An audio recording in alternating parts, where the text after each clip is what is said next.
Look at this dude. What's happening, everybody? Welcome back to another video. Hey man, if you haven't already done so, make sure you are subscribed to the channel. Leave a comment, click that bell, so you can be a part of the Post Nerdy Gang family. That's family on YouTube, and that's so kept hands down. Hey, we are here for Jamari. Logan Paul is crashing out on Coffeezilla. So we are here again. Let's see what the update is on the whole situation between Coffeezilla and Logan Paul. We're gonna do less talking, more reacting. Let's dive right into this video. Let's go.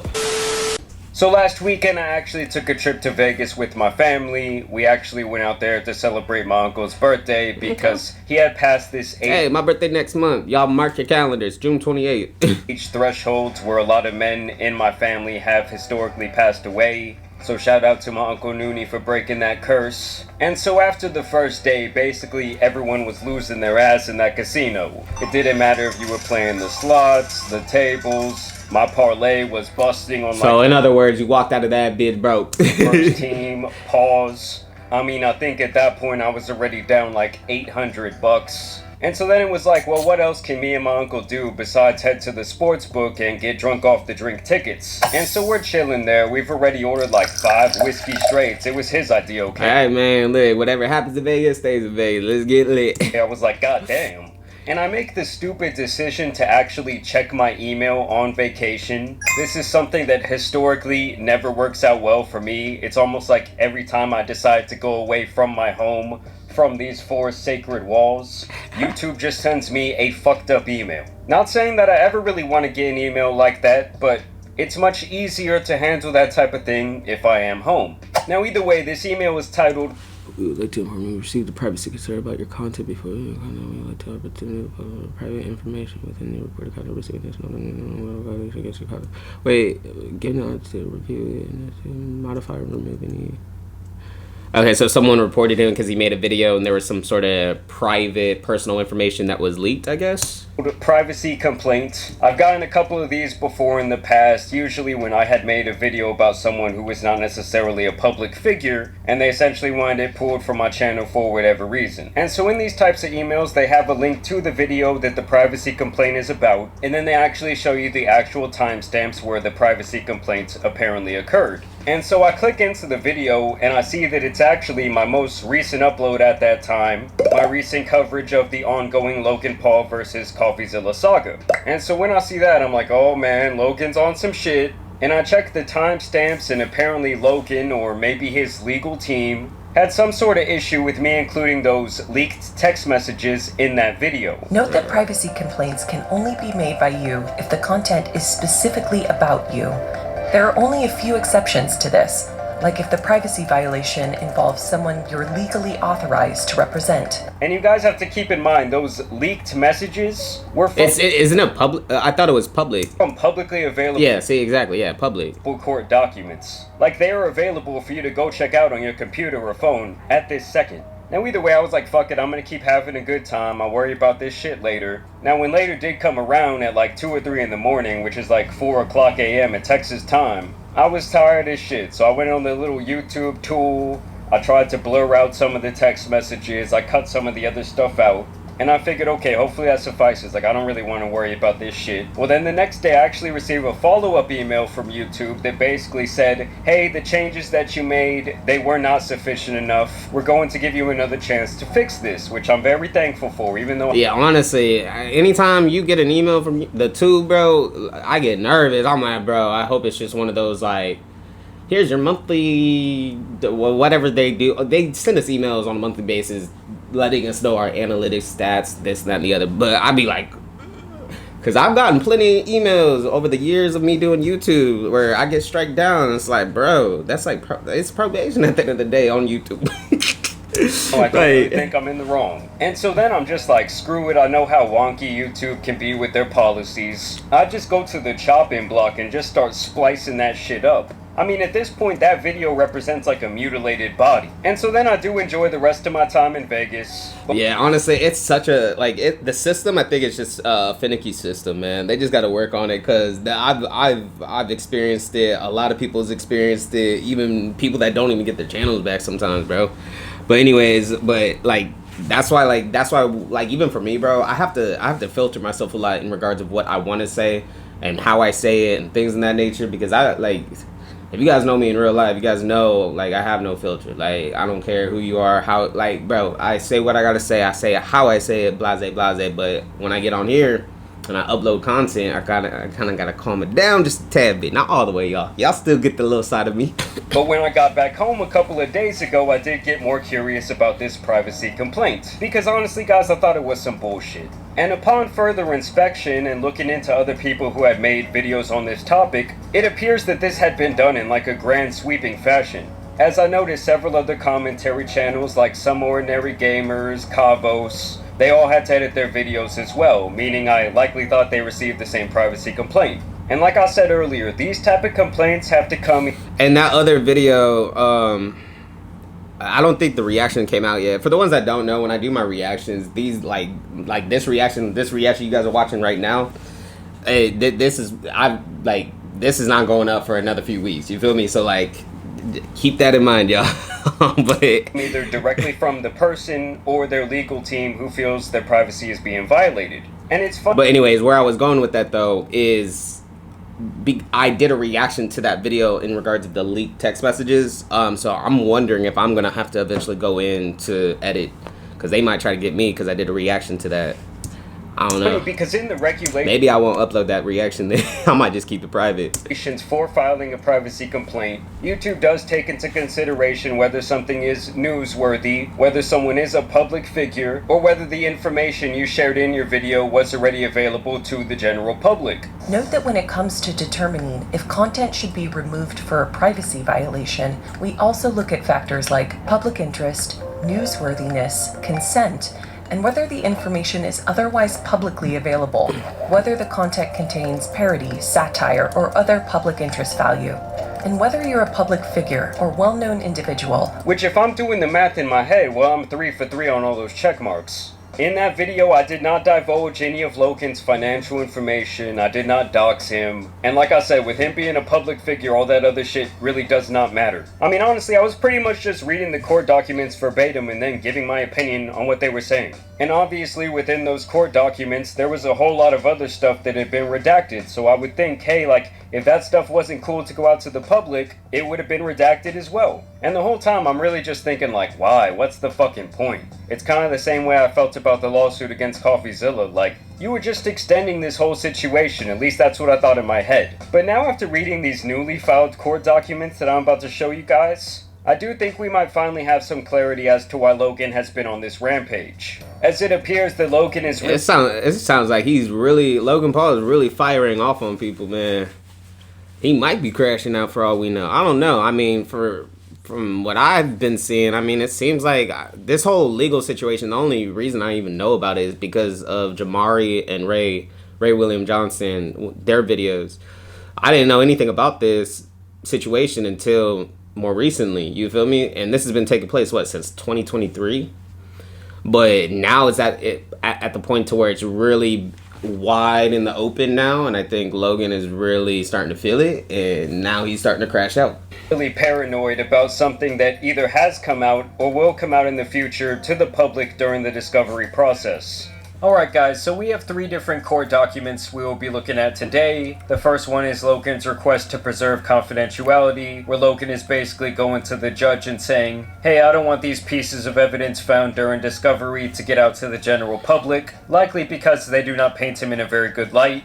I feel like he saw those text messages and knew that Coffee has some other shit up his sleeve. Maybe that was redacted from the public version of that document that's even more damning than the text messages themselves. We also have Coffeezilla's response to that motion to preserve confidentiality, where his legal team basically says that Logan is a huge hypocrite desperately trying to control the narrative. And then we also have a more overall response from Logan where he addresses the text messages, the narrative that he is trying to ruin Coffee's life with this lawsuit, and also saying that he does not want his case with Coffee transferred to this other class action lawsuit he is currently dealing with over CryptoZoo. So basically, when this all started, the two parties had apparently agreed to some sort of confidentiality agreement, as both had likely been requesting documents, text message exchanges, and other pieces of information during the ongoing discovery process. I think the overall message here is that Logan's team feels like Coffee's team overstepped their boundaries in that regard, and they really didn't like some of the things he was putting out to the public, hence the privacy complaint. So they want this... At the end of the day, man, it comes with the territory, y'all. Look, if you want to be a public figure, if you want to be a YouTuber, whatever the case is, bro, you're going to have thick skin, and you're going to have to be able to hold yourself accountable. You're going to have to deal with hate.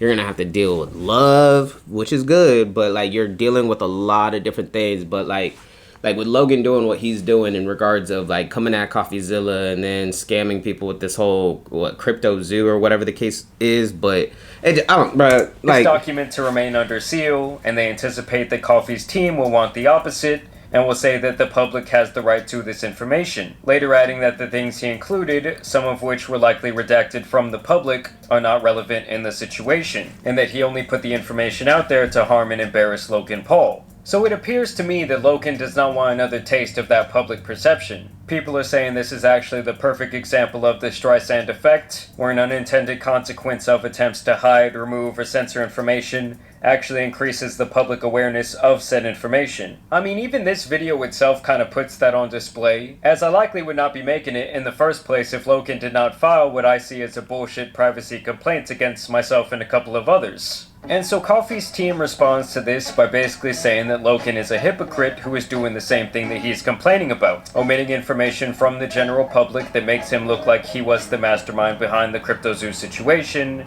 and that makes him look like he does indeed have bad intentions, adding that this information would contradict Logan's direct arguments, and that because he decided to take this to legal action, he has obviously opened himself up to discovery and all that it entails. And in the end, Logan's team did predict their move correctly. As Coffee's team says, because this other document was already filed, the public does have the right to see what's going on behind the curtain, and that they want everything from those documents that were redacted to know. Once you bring it to the internet, man, it's right. So, I mean, at the end of the day, the fact that Logan is going through all this drama, all this BS, all this, bro, he did it to himself at the end of the day. He started the lawsuit. You could have just honestly left it alone, let Coffeezilla do what he does and commentate on it, bro. At the end of the day, you could have just ignored it, kept it pushing, and that's one less thing you got to just worry about. For me, I don't want to add anything to my plate of stress. This plate of stress, if I could take stress off my plate, that's what I'm doing. I'm not trying to add more stress to my plate.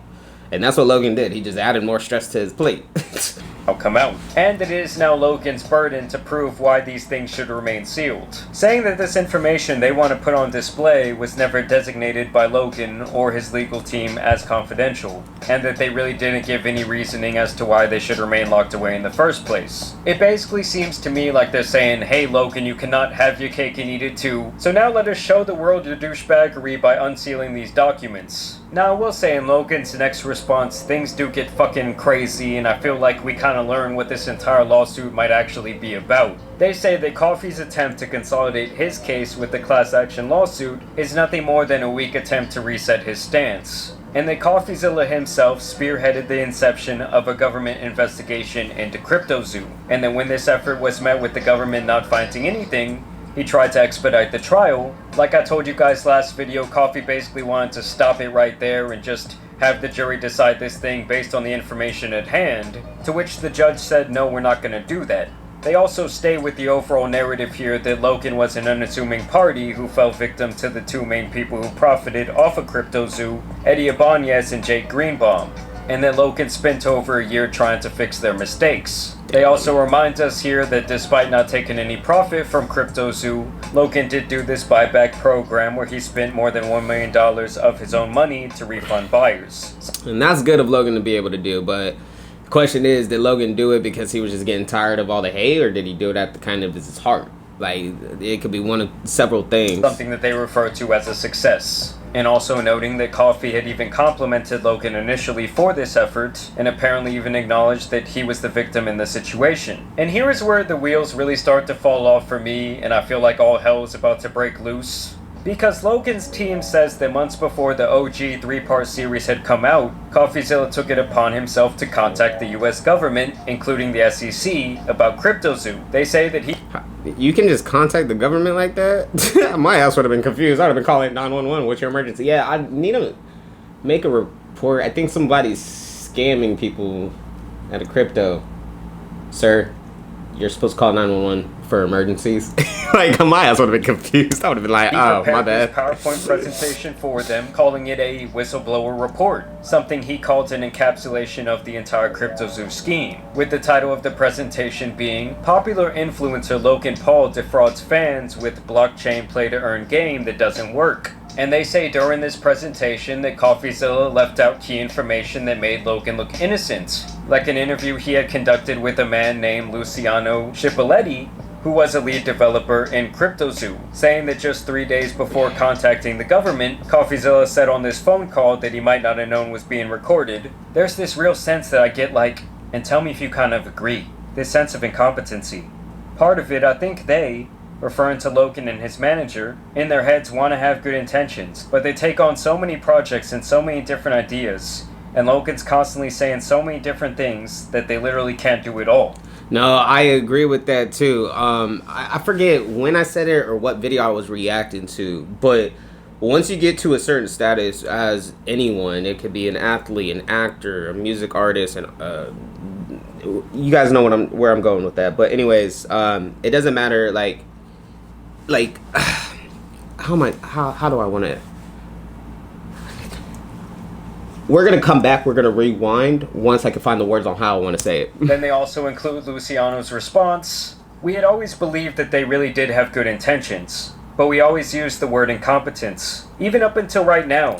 Man, forget trying to find the right words, bro. But anyways, I said it pretty much along the lines in regards of once you get to a certain status, you get so big, you get so much money, this and that and the other, it starts becoming like overwhelming, and it's almost impossible to be able to keep up with everything. So all these big influencers that are facing lawsuits or backlash or anything in that nature, and then they come on camera acting confused like, yo, I didn't mean to scam y'all, or I had no part in it. I got an email for a promo ad, this and that and the other. They offered a check. Like, you feel me? But that's when, like, for me, like, if I get to a certain status and all this is happening, I'm not about to take on 30 different projects just because a check is about to get written out to me for it. You feel me? Like, I truly believe that Jeff really meant to do well with the project. Same with Logan. You could hear it in Logan's voice, in that I think it was the only AMA that he had, which is an Ask Me Anything session. Back in the first week of October 2021, you could hear in his voice that he really wants this project to be successful. All that stuff that a lot of people probably think was him trying to hype people up to do a cash grab, I never think that that's what it's about. I think that they just meant well, but had the wrong team working for them at the beginning. Yeah, it's just, like I said, it's just poor management, too much projects happening, just too much going on. And then it also kind of goes back onto the whole situation with, Vitaly situation. Because at the end of the day, when I was reacting to Vitaly's drama situation in the Philippines, I was kind of just thinking to myself, I was like, Vitaly must have a very, very extremely bad people around him and bad management. Because there's no way in hell, if you had good management, they're not going to allow you to go to a foreign country and start harassing people on camera and post it on YouTube and not get caught for it. Like, and then I think they were just in a constant rat race of trying to band-aid everything up. So they're saying that not only did Coffee omit this information from his report to the government, but that he also did not mention Eddie Ibanez or Jake Greenbaum at all. They say that he knew these were the parties who profited in the millions of dollars from CryptoZoo, but that he chose to single out Logan despite the fact that he was well aware that Logan made no money from the venture, and that he did so because he knows his audience hates Logan Paul, and that it would obviously be a much bigger story if he painted Logan as the bad guy in the situation, because obviously no one gives Jamari is low-key making a point there. The shit about these two other people. Because if you're gonna make videos and topics and this and that and the other on one person when there's multiple people involved, you better be making the videos about all of them, not just Logan. It would not be newsworthy. And if this whole thing is true, it does really make me look at the entire situation differently. I mean, don't get me wrong, I still think that Logan is a tool, but it's like, why would you contact the government without bona fide evidence of fraud? And I also question why Coffee would not want these other bad actors in his report. Like, if the truth and ultimately holding people accountable is what he wants to achieve, wouldn't that be very important information for the government to have? Could it be that this was all in anticipation of some sort of future series against Logan? Because to me, it's now definitely within the realm of possibility. Logan's team speculates that he did this because he wanted the credit for being the person to help build this case, and for any criminal or civil penalties that Logan might have incurred from this investigation. And like I said, in the end, after this years-long investigation, the SEC really found no wrongdoing, and they apparently took no action against Logan Paul closing this book. That's when they're claiming that Coffee panicked and wanted this thing settled, to which the judge denied. He also addresses the text messages here, saying that they are not relevant because they occurred right after the initial series had come about, and that it predates the actual material they are suing him for defamation over, which is the 2 other videos and the tweet calling Logan a scammer, saying that the messages resemble... Has Logan spoken on, like, because I'm subscribed to Logan on YouTube, but he doesn't, like, post on YouTube anymore. I think he just does his impulsive podcast now and calls it a day when it comes to YouTube content. But has he spoken on it? Maybe on his podcast. Maybe he spoke on his podcast. Someone who is angry about being... I kind of want to hear more coming out of Logan's mouth in regards of what he has to say about this whole situation. You feel me? Famed more than anything else. And that they really want to continue with the initial issue at hand. Did Coffeezilla act with malice in reporting this situation? And let me just tell you guys, I think this thing is about to get so fucking crazy. We're obviously going to have to see what happens, but I will keep you guys updated. Y'all let me know down below what you guys think about this update. But I do want to thank you guys for watching today's video, dropping a like and subscribing. But as you guys know, it's been your boy, the Tant. Well, that's gonna be the reaction, y'all. Y'all let me know as well in my comment section about how you guys feel about the whole situation. Just because I say what I say and voice my opinions, things in that nature, doesn't mean I'm right. You feel me? I want you guys to know that. You guys don't always have to agree with me, or feel like you have to agree with me, or feel like that I think I'm always right. I know I could be wrong. I'm very open-minded. So y'all leave comments. Y'all let me know how you guys feel. If you guys made it to the end, thank you. Smash the like button, leave a comment, click that bell white. Edit. Till next time. I'm gonna see y'all next time. I'm out.